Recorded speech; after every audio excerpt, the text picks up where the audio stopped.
익숙한 것을 낯설게 바라보고 기존의 것을 새로운 감각으로 재구성하는 것, 그것을 우리는 예술이라고 부릅니다. 오늘 모실 분은 전통을 현대 언어로 재구성해서 새로운 예술을 선사하는 분인데요. 전통 예술을 중심으로 다양한 예술가들과 협업하고 있는 이인보님, 오늘 이 자리에 나오셨습니다. 어서 오십시오. 안녕하세요. 네, 반갑습니다. 반갑습니다. 저희 청취자 여러분들께도 인사 한 말씀 부탁드립니다. 네, 안녕하세요.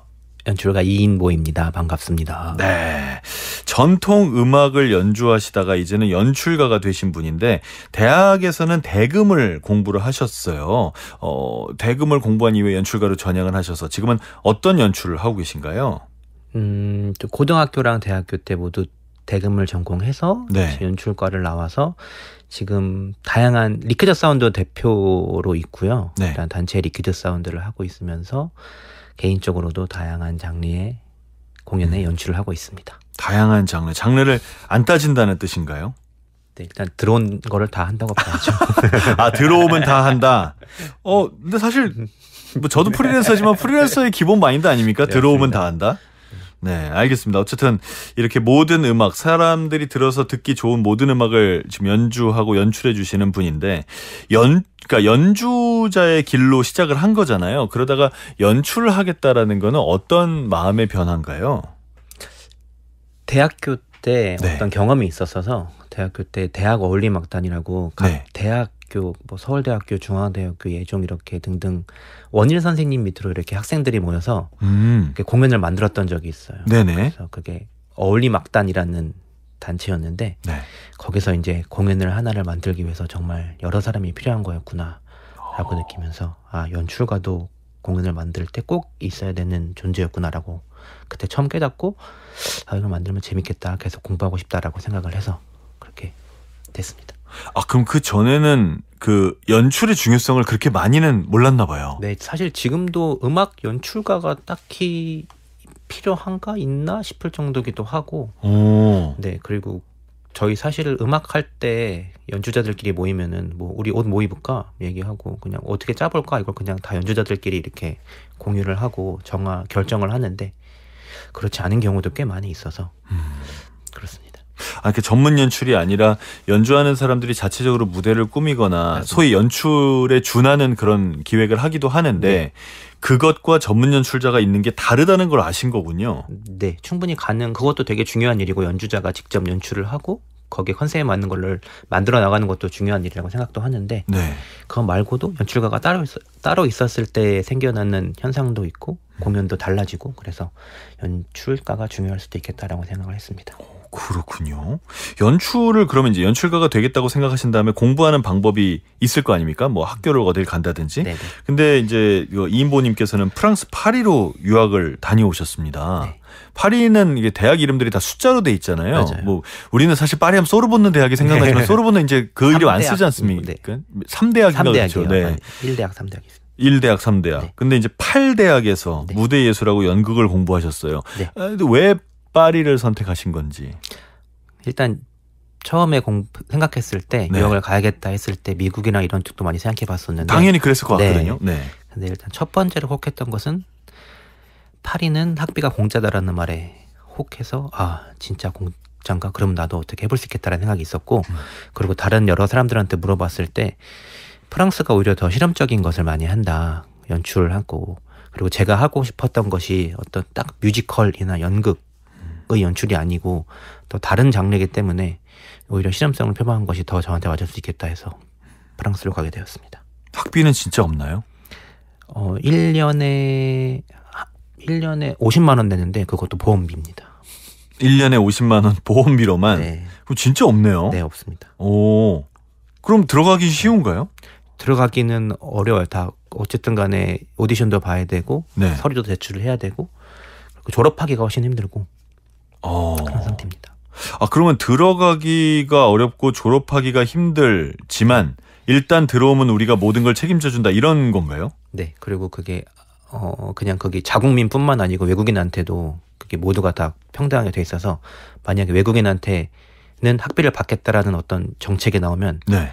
자국민 학생들이 제일 먼저 일어납니다. 그건 왜 그렇죠?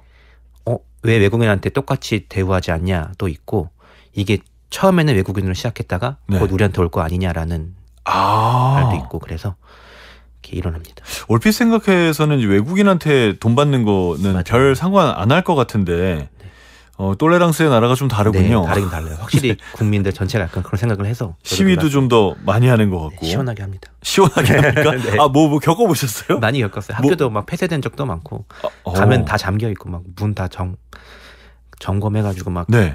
완전히 다 막고 그래서 수업도 못 가고 교수님도 밖에서 계속 기다리고 이게 무슨 일인가 그러고. 어떤 시위인데 그렇게 뭐 심했나요? 여러 가지가 있었는데 정확히 네. 기억이 안 나서 1년에 한두 번은 꼭 하는 것 같아요. 1년에 한두 번이요? 꽤 많네요. 네, 맞아요. 그렇군요. 네, 진짜 몰랐습니다. 그러면 파리에서 들어가서 원하는 대로 어떤 실험적인, 그러니까 좀 더 상업적인 뭐 뮤지컬이나 이런 게 아니라 정말 실험적인 그런 연출을 많이 보셨나요?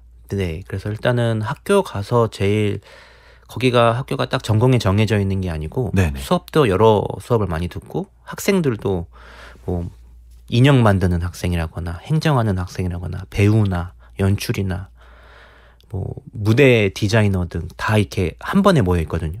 그래요. 네, 그래서 수업도 이렇게 행정하는 수업이 따로 있고 영화 찍는 수업도 배우고 다양한 수업도 배웠고 제가 제일 좋았던 거는 공연을 많이 보면서 이제 거기서 프랑스에서 예술가라고 칭해지는 사람들의 공연은 어떤 모습을 하고 있나 무슨 말을 하고 있나를 가서 공연을 많이 보러 다녔습니다. 학교도 학교지만 학교 외 시간을 굉장히 알차게 쓰신 모양입니다. 맞습니다. 더 중요했다고 생각합니다. 저한테. 그러면 그렇게 학교 외 시간에 여러 가지 공연을 보러 다닐 때 아무래도 예술과 연출을 전공하고 있는 학생이니까 그 예술가들과 따로 만날 시간들도 많이 생기나요?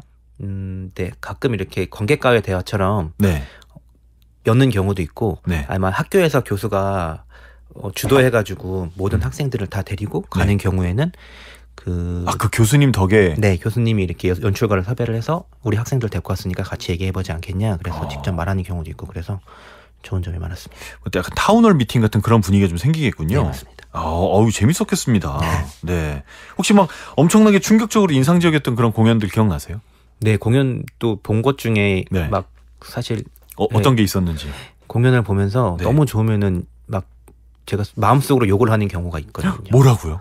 왜 어떻게 이렇게까지 하는 생각을 하고 같은 세대를 살면서 너 혼자 다 하려 그러냐라고 생각하는 것도 있고.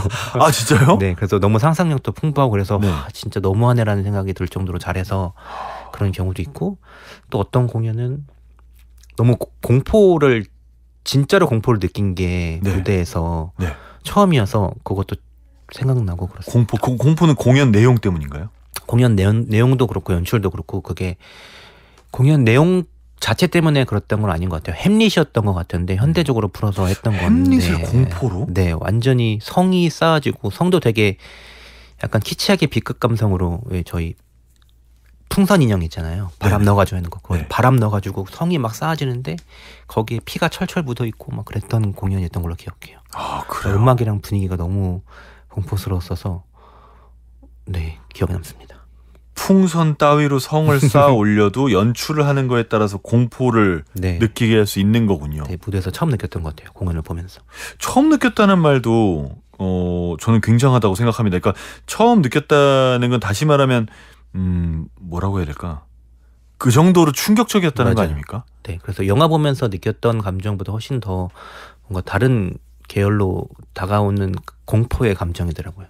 혹시 그때는 연출하신 분들하고 얘기해 보셨나요? 그때 못했어요. 아 그때는 아니었나요? 그때는 너무 네. 높으신 분이었던 아 그래요?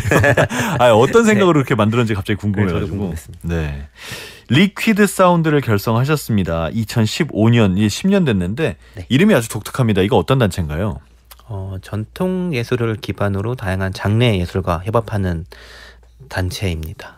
그래서 다양한 장르, 어떤 장르들이요? 현대 무용이랑 만나기도 하고 바로크 음악이랑 만나기도 하고 현대 미술이랑 만나기도 하고 설치 미술과 만나기도 합니다.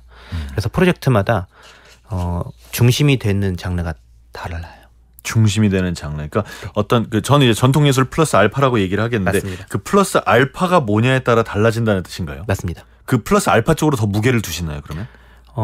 사실은 저희가 계속 고민하고 있는 지점들이 뭐냐면 현대가 붙어있는 장르들이 많이 있잖아요. 현대 미술이 있고 많죠. 예, 네. 현대 무용도 있고 현대 연극도 있고 이렇게 한데 전통에서는 사실은 그렇게 현대가 딱 붙어가지고 그걸 전공하는 사람이 있지는 않은 것 같아요. 그래서 현대 전통 일단 말도 이상하잖아요. 그렇죠. 네. 그래서 전통음악 하는 사람들이 전통음악도 했다가 그걸 기반으로 해서 현대음악을 만들고 있는데 그러면은 미술이나 연극이나 무용 쪽에서 그 현대라고 붙은 것들이 지금까지 어떤 질문을 해왔고 어떤 사고를 거쳐서 이렇게 해왔을 텐데 그러면은 전통에서는 그거를 놓치고 가는 질문들이나 그들의 생각을 우리가 안 했던 게 혹시 있지 않을까라는 걸 다시 집어가면서 좀 작업을 하고 있습니다.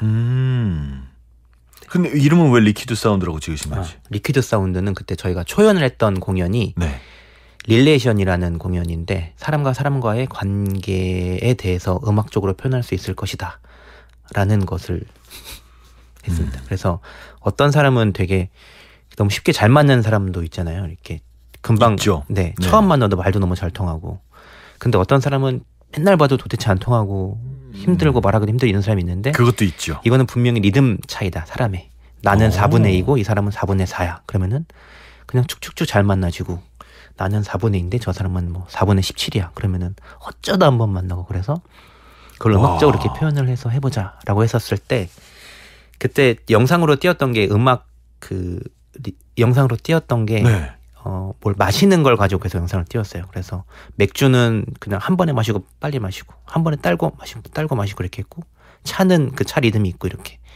그래서 그 사운드와 그 리퀴드 그 차 마시는 것들을 조합해서 첫 공연을 올려서 저희가 그걸 가지고 팀 이름을 만들었어요. 엄청 그것도 발상이 아주 특이했네요. 네, 이상했습니다. 사람의 관계를 그거를 음악으로 표현한다. 저는 이게 인간관계 쪽에 굉장히 관심이 많은 편이라 늘 이제 그런 부분을 생각하긴 하는데 이거를 음악적으로 치환할 수 있다는 생각은 안 해봤던 것 같아요. 네. 그러면 이 리퀴드 사운드를 결성하셔서 10년의 세월이 지나오는 동안 어떤 공연들을 주로 많이 하셨습니까? 리퀴드 사운드는 사실 제작진이 팀인 단체거든요. 네. 그래서 안무가, 작곡가, 무대 설치 미술가, 연출가 이렇게가 팀이어서 그들이 전통에 무엇을 바라보고 그것을 작업을 할 것이냐가 프로젝트가 됩니다.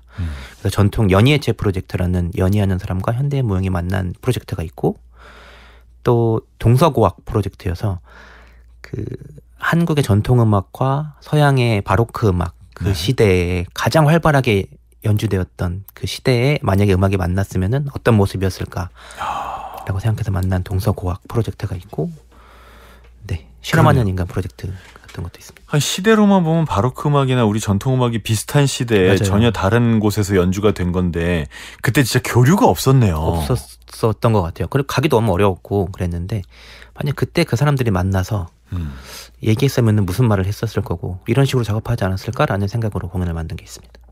어떻게 결론이 나왔나요? 만났으면 어땠을까요? 그래서 그들이 했던 음악도 근데 되게 굉장히 비슷한 부분이 많더라고요. 바로크 그래요? 음악도. 네. 그들도 악보도 이렇게 완전히 지금처럼 이거는 바이올린이하고 이거는 플룻이하고 이거는 첼로가 해가 아니고 그냥 4성분만 있고 야 오늘은 네가 첫 번째 해봐 내가 두 번째 해볼게 이런 식으로 알아서 나누기도 하고 그리고 장식음 같은 경우도 지역마다 너무 다르고 그 약간 재즈 스타일인데요. 네, 간격도 지역마다 달라요. 그래서 미와 파 사이가 어디는 멀고 뭐 남쪽으로 내려갈수록 가깝고 이런 식으로 간격도 달라서 이게 전통 음악이랑 또 비슷한 부분도 많이 거기서 찾아지고 그래서 그럼 서양에도 재밌었습니다. 그 바로크 시대 때는 음계가 아직 달랐습니다. 정립이 안 된 건가요? 네, 다 달랐어요. 그래서 악기도 그렇고 악기도 막 양창자 이런 거로 만들어서 네. 조율하기도 너무 힘들고 네. 연주하면서도 계속 바뀌고 그런 부분. 그렇겠네요. 네, 그렇습니다. 와, 그 음계가 안 정해져 있으면은 사실 현악기 종류는 그래도 연주하면서 따라갈 수 있는데 건반 악기처럼 음이 딱딱 떨어져 나오는 악기들은 같이 하기 힘들었겠어요. 근데 그 건반 악기도 사실은 그 챈발로라고 피아노 전신 악기잖아요. 네. 걔도 연주하면서 계속 바뀌어요. 그래서 조율하는데 오래 걸리고 그래서 그냥 그래요? 걔가 좀 떨어져도 지금은 강력해가지고 딱 고음이 딱 될 텐데 연주하는 동안은 문제 없을 텐데 그때는 막 날씨에 따라서도 좀 바뀌고 막 그래서 날씨에 따라 달라지겠네요. 네, 좀 습함은 좀 맞습니다. 늘어지고. 되게 힘들어했던 것 같아요. 지금 그러네요. 연주자들도. 와, 그 생각은 못 해봤습니다. 18세기의 같은 시대, 17세기라고 하더라도 같은 시대에 서로 다른 대륙에 있는 음악들 사이에 어떤 공통점이 있었을까. 요런 생각은 정말 못 해본 듯합니다. 올해 무대에 올린 공연들 가운데 긴 연희 해체 프로젝트 1이라는 공연이 있었습니다. 네. 21년에 초연하셨고 그 다음에도 계속 꾸준히 공연하고 있는 어떻게 보면 리퀴드 사운드의 대표 작품 중에 하나인데 이건 어떤 작품인가요? 이거는 저희가 전통 연희를 가지고 좀 공연을 만들어보고 싶었고 저희가 집중했던 것은 연희자들의 몸이라고 생각했어요. 그래서 전통 연희에서 가장 잘하는 것을 다 덜어내고 예를 들어 상모랑 악기를 다 덜어내고 너희들이 몸이 남았을 때 그 몸이 어떻게 존재할 수 있으며 현대 무대에서 어떻게 작용할 수 있는가를 가지고 시작을 했고 현대무용수와 협업을 해서 만든 공연입니다. 이거를 현대무용수랑 같이? 네. 무대 위에 연희자 2명, 현대무용수 2명이 올라갑니다. 그럼 현대무용수는 현대무용을 하는 건가요? 아니면 연희에서 영감을 얻은 어떤 좀 어떻게 보면 짬뽕식의 모든 시작은 연희에서 시작해서 연희에서 나온 동작들이 어떻게 몸으로 더 발전되고 더 확장되는지를 가지고 작업을 했어요. 네. 이렇게 하니까 연희의 확장이 좀 이루어집니까? 이루어졌다고 생각합니다. 그래요? 어떤 면에서요? 그러니까 의도하신 건 뭐고 실제로는 어떻게 됐나요? 사실은 연희자가 다른 방식으로 작업을 많이 한다고 생각했어요. 지금 창작 연희하는 사람들도 굉장히 많고 보통 음악적으로 가거나 연극적으로 많이 간다고 생각했는데 제가 무용 공연을 많이 좋아해서 그런 것도 있고 그래서 연희자의 몸은 무용이랑 만날 수 없나라는 것에 되게 집중을 했었던 것도 있거든요. 네. 그래서 처음에는 이 사람들이 몸을 잘 쓸 줄 알았어요. 잘 쓸 줄 알았다는 네. 건 못 썼다는 얘기입니까? 근데 못 쓰더라고요. 저만큼 못 쓰는 걸 보고 너무 놀래서. 잘 쓸 줄 알았는데 기대만큼 아니더라인 건가요? 맞아요. 훈련을 통해서 오히려 더 이렇게 확장된 것도 있고. 네. 그리고 기본적으로 전통하는 분들이어서 이렇게 열린 사고를 가진 사람을 만나기가 쉽진 않아요. 그래서 오히려 상무 계속 돌아가야 되고 악기 계속 쳐야 되는데 자꾸 뭘 시키냐 약간 이런 것도 있어서. 니네가 상무 안 돌아가도 되고 악기 좀 덜 쳐도 된다. 그럼 우리가 뭘 할 수 있을지 같이 고민해보자. 그런 걸 가지고 작업한 공연입니다. 그분들한테도 되게 충격이었겠어요. 네, 너무 힘들어했어요. 네. 그래서 오히려 공연 첫 공연할 때 되게 직전에 떨고 그랬어요. 그래서 저는 되게 쌤통이다라고 생각을 했습니다. 왜요? 왜요? 맨날 이렇게 공연을 되게 많이 하니까 연희자들은 1년에 한 네. 200회 이상 정도를 공연을 하는 팀이 많더라고요. 네. 그래서 공연 전에도 그냥 이렇게 약간 습관적으로 나가는 게 있어서 제가 괜히 마음에 안 들었나 봐요. 그런 게. 그러니까 그분들은 워낙 익숙하니까 그 맞아요. 공연 자체가 뭐 떨리거나 이런 게 좀 네. 없었겠군요. 네. 근데 막 악기도 못하게 하고 상모도 안 하니까 긴장을 하길래 네. 쌤통이라고 생각했습니다. 이 쌤통이라고 생각한 것도 너무 재밌네요. 알겠습니다. 그럼 그렇게 해서 뭘 찾아내셨습니까? 그렇게 연희와 현대무용의 새로운 결합을 통해서. 그래서 저희가 사실 작업하면서도 계속 네. 제일 많이 물어봤던 게 야 이렇게 하면 니네 선생님한테 안 혼나냐라는 말 제일 물어봤어요. 그래서 해도 괜찮은 거냐 이렇게. 네. 그랬더니 이미 늦었으니까 그냥 하시라고 틀린 것 같다 그래서 제일 많이 해서 저희는 일단 그걸 통해서 그들한테 제일 중요한 게 상모나 뭐 악기나 이런 거였을 텐데 그거 안 하고 지금 우리는 어떤 말을 할 수 있고 그것만큼 중요한 것이 무엇인지를 계속 찾아가는 것 같아요. 이렇게 중요한 걸 안 했으니까 그러면 거기를 대처할 수 있는 더 중요한 게 나와야 될 텐데 그거에 준하는 중요한 것이라거나 그것을 계속 찾고 있습니다. 근데 그 굉장히 특이한 얘기고 일단 그 선생님들한테 혼나는 건 이미 틀렸다라는 말도 너무 재밌습니다. 그러니까 이미 멀리 왔다는 거예요. 네, 맞아요. 네. 그 전통 연희의 그런 본질을 지키지 못한 건가요? 본질하고는 좀 떨어진 건가요? 저희도 사실 처음 하면서 어떻게 생각했냐면 오히려 그렇게 떼고 남은 것들이 더 이상 버려질 수 없는 게 있더라고요. 이것까지 빼면은 진짜 연희가 아니다. 네. 그래서 그것이 오히려 찾아진 게 아닌가라는 생각도 좀 들기도 하고 오히려 그 DNA가 남았다고 생각도 합니다. 굴신이었다고 생각도 해요. 그래서 이렇게 어떻게 보면 연희의 최소 조건을 찾은 맞습니다. 셈이군요. 네. 그거는 버리지 말고 가자라는 것들이 하나씩 남아지는 것 같아서 저희들 나름대로 이렇게 찾고 있습니다. 앞으로 누군가가 리퀴드 프로젝트라고 리퀴드 사운드와 같이 일을 할 때는 좀 걱정하겠는데요. 그랬으면 좋겠어요. 그걸 오히려 원하십니까? 네. 그래요. 아주 발상이 독특하십니다. 네. 이 작품이 프랑스, 헝가리, 이탈리아에도 소개가 됐습니다. 근데 이제 저는 궁금한 게 이 나라 사람들은 전통 연희를 잘 모르잖아요. 맞아요. 그래서 오히려 현대무용 쪽이 훨씬 익숙한 사람들이었을 텐데 이 결합을 어떻게 보든가요? 저희가 갔던 축제도 사실 저희도 장르를 어떻게 구분을 할 수가 없겠더라고요. 그래서 네. 보통 장르를 써내야 되는데 전통이냐 무용이냐 연극이냐 이런 걸 써낼 때 좀 곤란함을 많이 겪고 있는데 오히려 그래서인지 지금 말씀하신 이 나라들의 그래서 공연을 할 때 어떤 데는 헝가리 같은 경우는 무용축제에 다녀왔고 프랑스 같은 경우는 우리학 거리예술축제에 다녀와서 그들이 공연을 볼 때 오히려 그냥 전통에서 온 것 같은 느낌도 있는데 지금에 맞는 것도 있고 무슨 이야기를 분명히 하고 있는 것 같다라는 거를 오히려 보더라고요. 그래서 그거를 좀 관심 있게 보고 근데 기본적으로 외국 사람들이 제가 볼 때는 남들이 하는 걸 조금 더 관심 있게 보는 것 같아요. 그냥 저 양반들이 무슨 말을 하고 있지? 저 사람들이 지금 뭘 표현하고 싶어 하는 거지에 대해서 관심이 조금 더 많은 것 같아서 그래요. 좀 집중적으로 보는 것 같습니다.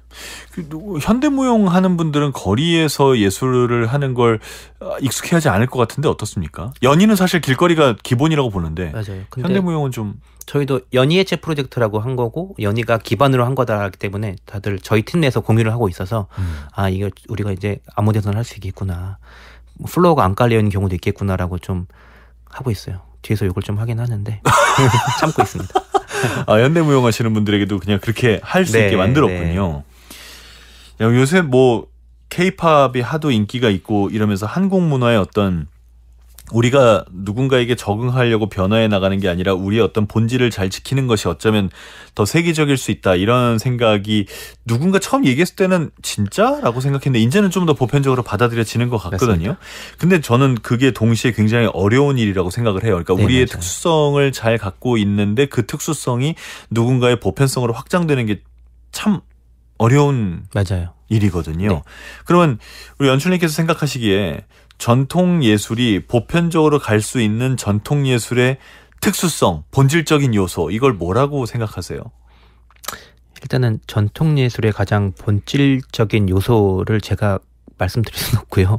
제가 생각했을 때는 전통이라는 것이 전통이라는 것은 사실 이게 저한테는 어떤 언어라고 생각하거든요. 이게 모국어여서 네. 언제든 저희가 지금 한국말을 사용하는 게 이 한글이 너무 아름답고 이 발음하는 게 되게 예술적이어서 사용하는 게 아니고 편해서 사용하는 거잖아요. 네. 우리가 할 수 있는 이게 제일 잘 통하고 이 말로 제일 표현을 잘할 수 있고 그래서 사용하는 것처럼 전통도 그냥 그걸 가지고 표현의 수단으로만 사용하는 느낌이거든요. 저한테는. 그래서 기본을 지키기도 하는데 이 언어가 저한테 제일 익숙하고 이 언어로 표현할 수 있는 게 제일 좋고 주변에 그런 사람도 많아서 그렇게 표현하는 것 같습니다. 그래서 이거를 가지고 그렇게 표현을 해서 어떤 걸 표현했느냐를 더 중요시 여기지. 이거 자체가 이렇게 아름답기 때문에 이렇게 꼭 봐라 이렇게 하면은 오히려 좀 폐쇄된다고 생각을 하는 경향이 있는 것 같아요. 어떻게 보면 굉장한 오픈마인드신가 봅니다. 네, 그런 것 같아요. 아니면 그걸 추구하시나요? 그래야 된다고 생각하십니까? 둘 다입니다. 둘 다. 네. 그래야 된다고도 생각하고 그러려고도 노력하고. 맞습니다. 훌륭하십니다.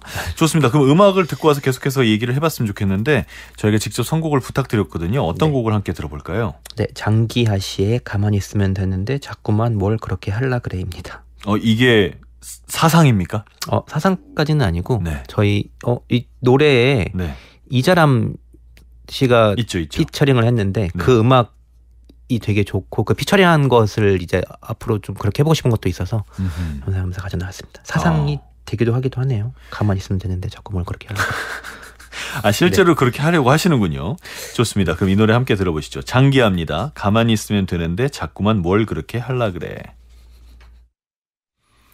가만히 있으면 되는데 자꾸만 뭘 그렇게 할라 그래. 장기하의 노래로 함께 감상하셨습니다. 자꾸 누가 저한테 혼내는 것 같아요. 가만히 있으면 되는데 뭘 그렇게 할라 그래. 자꾸 이렇게 혼나는 기분도 좀 듭니다. 좀 살살 살까 봐요. 3849님, 저는 리퀴드 사운드 공연 본 적 있는데 한국 전통적 요소를 미니멀하게 차용하고 연출한 점이 해외 관객들에게는 매력적으로 느껴질 것 같아요. 9078님, 상모 덜 돌리는 연희자라니 무대에서 어떤 움직임과 음악이 나올지 궁금해집니다. 0012님, 선곡이 제목도 상상력이 풍부, 특이, 기발, 명쾌, 시대를 초월하네요. 말씀 감사합니다. 2232님, 잘 듣고 있어요. 사물놀이 보면 흥이 나지만 거기서 끝이 나는데 계속 전통이 이어질 수 있는 대안을 마련하신 거군요. 독특하니 흥미롭네요. 자, 방금 사물놀이 보면 흥이 나지만 거기서 끝이 나는데 라는 부분에서 우리 이인보 연출님께서 크게 고개를 끄덕이셨습니다. 이렇게 생각하시나 봐요. 네, 저희가 지금 추구하고 있는 지점 중에 하나기도 해요. 어떤 거요? 저번에 인터뷰했을 때 어떤 기자님께서 공연을 봤는데 국악의 날이었 있다고 네, 그랬어요. 그래서 네. 공연을 전통 연인을 공연을 봤는데 되게 재밌고 흥나는데 그래서라는 얘기를 계속 자기 스스로 하더래요. 그래서 재밌고 흥나는데 그래서 네. 그래 알겠다. 흥나는 거 알겠다였고 저도 약간 전통 연인을 볼 때 되게 재밌고 잘하는데 그 다음이 좀 보고 싶었던 것 같은 것도 있어서 흥 말고 이제 그 다음에 이제 우리가 무슨 얘기를 할 수 있을까를 계속 추구하면서 공연을 찾고 있습니다. 근데 그거 되게 특이한 생각인데요. 재밌고 흥나는데 그래서 라는 생각. 네, 근데 그걸 좀 잡아야 될 것 같은 느낌도 있어요. 그냥 그래요? 막 재밌고 와 말고. 네. 그래서 지금 어떤 흥행하고 있는 대중예술이라거나 모든 네. 것들이 다 그것이 있어서 어떤 지점을 찾아가고 있기 때문에 흥하고 있다고 생각하거든요. 왜 우리가 오락 영화 보고 나올 때 그런 얘기 하잖아요. 되게 재밌고 신났는데 별로 남는 건 없어. 네, 그런 거랑 좀 비슷한 결일 수도 있어요. 근데 남는 게 없어도 그 자체로 의미가 될 수 있는데 어쨌건 연희에서 이제 그 다음에 뭐가 남는가를 계속해서 꿈꾸고 있다라는 말씀이셨습니다. 네. 이번 리퀴드 사운드에서 25일과 26일에 세종문화회관 S시어터에서 오프 온 연희 해체 프로젝트 2를 공연합니다. 왜 오프 온이죠? 보통 온오프라고 하지 않나요? 네, 맞아요. 왜 오프 온이라고 하셨어요? 이것도 뭔가 이유가 있으실 것 같아요. 그러니까 연출가님 하시는 건 다 이유가 있을 것 같아요. 네, 뭡니까 이거는? 네.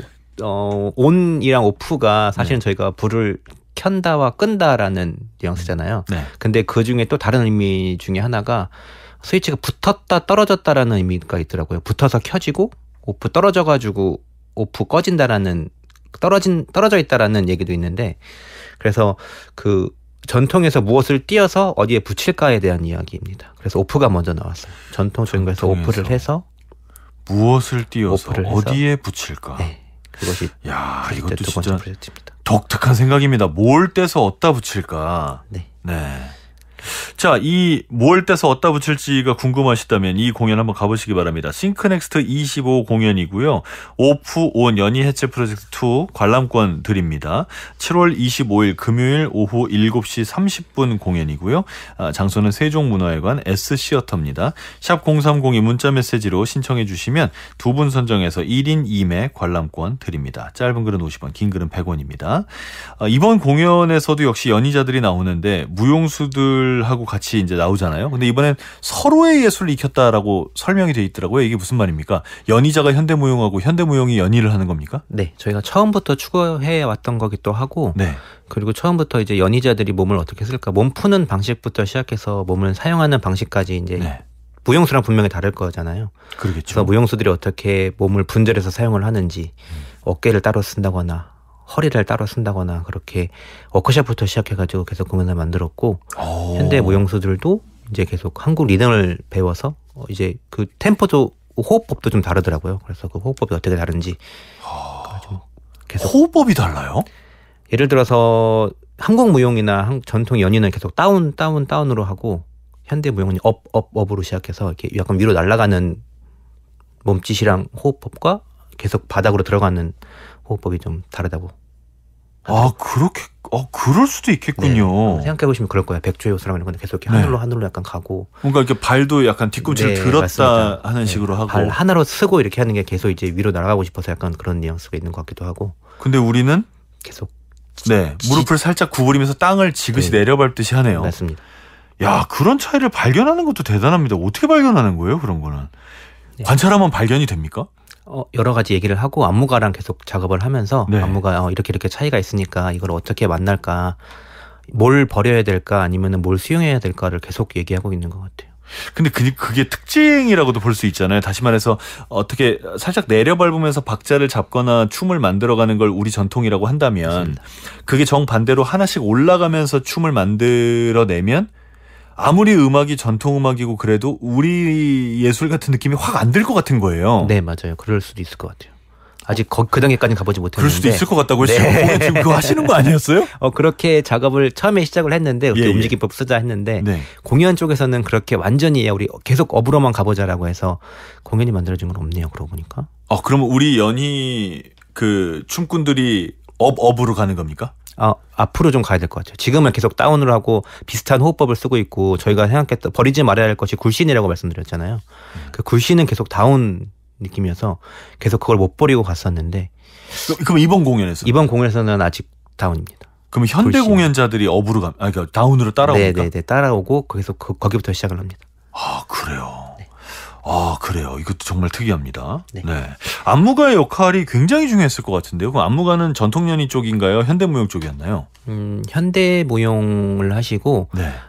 안무 전공자인 심주영 씨입니다. 그래서 이분도 근데 사실은 현대무용을 해도 한국에서 무용을 하면은 한국무용이랑 한국 음악도 대학교 때나 고등학교 때 다 배운다고 하더라고요. 그래서 기본적인 소양이나 다 뭐 지식 같은 것도 있고 그렇게 하는 사람입니다. 아 현대무용하고 둘 다 어느 정도는 익히게 되는군요. 네 맞습니다. 네, 좋습니다. 그러면 이 공연을 이제 연출을 하신 거잖아요. 그리고 이제 무대에 올리기 직전이니까 사실상 뭐 거의 다 만든 거니까 네. 하시면서 이 부분은 진짜 우리가 했지만 진짜 잘했다 이런 거 있지 않나요? 네 저희가 좀 이 공연들이 전체적으로 농악을 중심으로 해서 그 농악에서 어떤 어디서 어떤 것을 떼어내서 어디에 붙일까에 대한 말씀 이야기라고 했잖아요. 네. 그래서 뭐 장구씬에서 장구의 발걸음에 집중을 해서 그 발에 움직여지는 동작이 손으로 이동을 해서 그것이 어떻게 또 연결이 되는가. 아니면 피졸이라고 여자들이 이렇게 좀 추는 춤이 있거든요. 그래서 그것이 이제 연희자들이 남자들이 그 여성성을 가지고 와서 그것을 여자 한복을 입고 그렇게 여자 춤을 추면 어떻게 되는가. 뭐 그런 걸 가지고 계속 작업을 한 거여서 저희가 이 중에서 제일 좋아하는 장면은 잡색이라는 장면인데요. 그래서 잡색. 네, 탈을 쓰고 그 잡색 놀이를 합니다. 탈을 쓰고 잡색놀이. 근데 그게 왜 좋으셨죠? 그게 재밌게 잘 풀렸어요. 그래서 막 트로트 음악에 네. 트로트를 노래하는 사람이 나오기도 하고 그 트로트 음악에 잡색 춤을 춰가지고 되게 재밌게 추고 관객과 함께하는 부분도 많이 있어서 네, 되게 잘 풀린 것 같습니다. 지금 그 표현도 저는 굉장히 신기합니다. 그러니까 잘 풀렸다라는 말이 내가 뭘 잘 풀어냈다는 뜻이 아니라 하다 보니 잘 됐다 같은 느낌이어서 그러니까 어떤 의도를 갖고 연출을 막 만들어내지만 그대로 잘 안 될 때가 많나요? 네, 저도 사실은 제 개인적인 성향 자체도 그런데 네. 어떤 것을 굉장히 많이 하나부터 열까지 의도를 하고 꼭 이렇게 해야지라는 성격이 아닌 것 같아요. 아니어서 공연을 만들 때도 오늘 이렇게 해볼까? 저렇게 해볼까? 잘 나왔네? 재밌네? 이렇게 해서 작업을 하는 경우가 많습니다. 아 그래요. 그렇게 했을 때 그러니까 어떻게 보면 그는 완전히 어떤 의도를 갖고 하는 게 아니고 하다 보니 조금씩 변하는 그런 느낌도 있는 건데 그 상태를 더 좋아하십니까? 네, 그걸 더 자연스럽다고 생각하고 있는 것 같고 네, 그렇게 작업하는 걸 더 좋아해요. 그렇군요. 출연자들도 좀 소개해 주시죠. 어떤 분들이 함께합니까 이번 공연은? 이번에 원래 저희가 처음 시작은 연희자 2명, 현대 무용수 2명이었는데 네. 지금은 이번 7월 25일, 26일 날 공연되는 건 연희자 3명, 현대 무용수 3명입니다. 좀 공연을 그래서, 더 크게 했네요. 네, 더 덩치도 키우고 무대의 작품 제작도 좀 무대 설치도 새로 된 게 있어서 업그레이드된 공연이라고 할 수 있습니다. 이제 새로운 시도도 많이 하시고 또 유학도 다녀오셨는데 계속해서 전통 예술을 큰 축으로 가지고 있는 이유는 뭔가요? 제가 제일 쉽게 말할 수 있는 거고 거기서 제일 많이 습득이 되어 있는 것 같아요. 어렸을 때부터 계속 보기도 했었고 친구들도 많이 있었고 그리고 제가 그 공연을 보면서 사실은 그 공연을 보면서 나도 못 보겠는데 도대체 이걸 어떻게 봐야 되지라는 공연이 있었거든요. 그런 장면도 있었고 전통음악 도 그렇고 그래서 나도 그렇게 맨날 보는 것도 아니고 공부하려고 보는 게 있었는데 그렇지 않고 지금 내가 재밌게 보려면은 얘가 어떻게 변하면 좋을까를 계속 고민하고 있는 것 같아요. 다양한 장르를. 근데 연희가 사실 굉장히 신나는 장르인데 그럼에도 불구하고 요즘 사람들한테는 좀 어려운 느낌이 있잖아요. 네네. 원래 이렇게 일반 대중 정말 백성들과 함께하던 그런 예술인데 왜 지금은 이게 이렇게 어려워졌을까요? 엔터테인먼트 같은 뉘앙스였던 것 같은데 네. 지금 그것을 대신하는 것들이 너무 많아서 그 당시에 만약에 유튜브가 있고 그런 게 있었으면은 오히려 SNS가 있었으면은 그 당시에도 연희가 많이 발전 못했을 것 같은 뉘앙스입니다. 그래서 그 자리를 이미 뺏긴 것 같고 다른 것들한테 다른 매체들한테 네. 그러면 이제 그 흥 나는 것도 지금 우리는 분명히 다른 흥일 거고 그 시대의 흥과 지금의 흥은 같지는 않다고 생각하거든요. 그럼요. 기반은 되게 비슷할 텐데 네. 그래서 뭐가 있어야 되냐라고 생각하고 있는 것 같아요. 그래서 그렇다면 네. 그렇다면 지금은 연희의 흥에서 조금 멀어진 이 시대에서는 뭐가 더 있어야지 사람들이 다시 즐길까 어떤 게 이걸 흥이냐. 네. 고민하시는 건가요? 맞습니다. 오, 다시 살리려고 하시는군요. 네. 그 막 목적은 다시 살리자는 아니에요. 제가 어떻게 더 이거를 재밌게 볼 수 있냐밖에 없습니다. 철저하게 그 이인보라는 연출가님의 흥미가 더 중요한 거네요. 시작이 거기예요. 시작은 거기인데 그래서 네. 사람들하고 어떻게 재밌게 만들 수 있느냐 이걸 네. 가지고 우리가 무슨 말 해볼까라고 해서 다 같이 얘기를 해보고 공동 창작도 하고 그렇게 하고 있습니다. 근데 그게 굉장히 중요한 것 같긴 합니다. 그러니까 결국 내가 재밌어야 이게 뭐가 되든지 말든지 할 것 같거든요. 맞아요. 네, 그 부분을 잘 하고 계신 게 아닌가 하는 생각이 또 듭니다. 네. 네. 자, 그럼 지금까지 리퀴드 사운드를 통해서 참 여러 가지 실험적인 무대들을 하셨습니다. 뭐 촉각 콘서트도 있었고요. 초임계 유체 등도 있었고요. 이렇게 실험적인 공연을 계속하시면서 어떤 메시지를 주고 싶으신가요? 촉각 콘서트랑 초임계 유체는 같은 계열이라고 할 수 있는데 실험하는 인간 프로젝트라고 저희가 이름을 정했고요. 그래서 그거는 음악하는 전통음악 연주자랑 컴퓨터 음악하는 연주자랑 설치미술가가 같이 공연을 하는 작품이에요. 그래서 촉각 콘서트 같은 경우는 미술이랑 음악이랑 같이 작업을 해야 되니까 보통은 우리가 이런 음악 하니까 어떤 미술이 들어와줘 라거나 아니면 우리가 어떤 미술을 보고 우리가 여기다 이런 음악을 해볼까 했는데 그렇지 않고 촉각이라는 제 또 다른 감각이잖아요. 네, 청각도 완전. 아니고 시각도 아닌 이거는 우리가 같이 시작할 수 있겠다 그래가지고 그 촉각이라는 것부터 같이 시작한 작품이기도 하고 그리고 초임계 유체 같은 경우는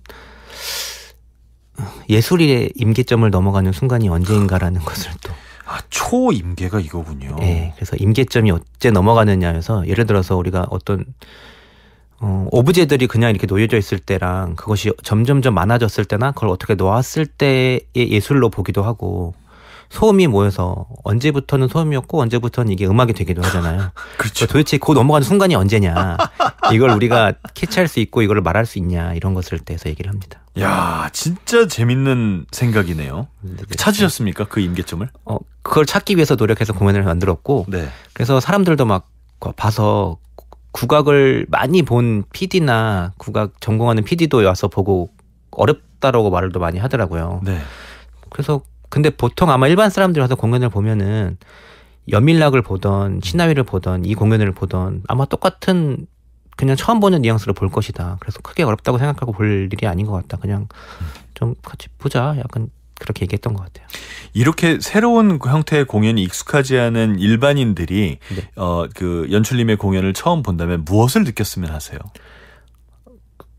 일단은 좀 사실은 계속 이렇게 쉽게 생각도 안 하는 것 같고 관객들이 봤을 때 뭘 이렇게 느껴라라는 없고요. 그냥 관심을 좀 가져주면 좋을 것 같은 느낌이 있어요. 저희가 요즘에 살면서 계속 나 말고 다른 사람한테 관심이 조금 덜 하고 있는 느낌이 좀 들어서 근데 좀 그냥 관심을 가져주고 도대체 쟤는 이런 말을 왜 할까를 한 번만 더 생각해서 요래서 이런 말을 한 것 같기도 하다. 요래서 이런 생각을 좀 하는구나. 이렇게 생각하기 때문에 이런 작품을 할 수 있겠네라는 것만 가져가셔도 좋을 것 같아요. 그럼 똑같이 얘기하면 이런 생각, 왜 어떤 생각으로 저런 무대를 만들었나 이거에 대해서 생각을 한번 해봐 줬으면 좋겠다. 네, 맞습니다. 네. 알겠습니다. 어려워요. 새로운 예술을 대하는 기본적인 마음가짐 같기도 해요. 좀 오픈마인드로 바라본다는 게. 네. 앞으로의 계획도 궁금합니다. 뭐 하실 겁니까? 저희가 계속 이제 전통 음악을 어떻게 보고 그리고 전통 연희를 어떻게 보고 막 계속 그렇게 작업을 하고 있는데 다음 프로젝트는 이제 판소리 가지고 어떻게 볼까입니다. 어떻게요? 그래서 판소리도 뭐랑 합치실 거예요? 저는 판소리가 약간 그 어떤 이야기를 계속 하고 있고 스토리가 있는데 그 스토리를 이야기하다가 오히려 중요한 것을 놓치고 가고 있고 뭐를 더 할 수 있는데 못하고 있다고 생각이 드는 것도 있어서 이야기를 다 덜어내고 그 말하는 것이 없어졌을 때 어떻게 더 확장될 수 있는지를 보고 싶고요. 그리고 판이라는 것이 어떤 공간이라는 의미잖아요. 그래서 네, 판에서 공연을 한다는 거니까. 그래서 그 공간감이라는 것이 현대 음악에서도 되게 중요한 요소 중에 하나거든요. 그래서 관객을 좀 여러 조각으로 쪼개서 관객이 앉아 있고 판소리를 소리하는 사람들이 지금은 6명 정도로 생각하고 있는데 그들이 오히려 돌아다니면서 공간감을 만들어낼 수 있는 공연을 기획하고 있어서 네, 12월쯤에 아마 쇼케이스를 할 예정입니다. 판소리는 스토리가 전부라고 생각했는데 여기서 스토리를 빼낸다. 그럼 뭐가 남을까? 그러니까요. 그게 궁금해요. 저도 굉장히 궁금해집니다. 열심히 해보겠습니다. 재밌게 해야 되는데. 자, 오늘 국악방송 한석준의 문화시대 초대석 이인보 연출가님과 함께했습니다. 오늘 귀한 시간 내주셔서 감사합니다. 감사합니다.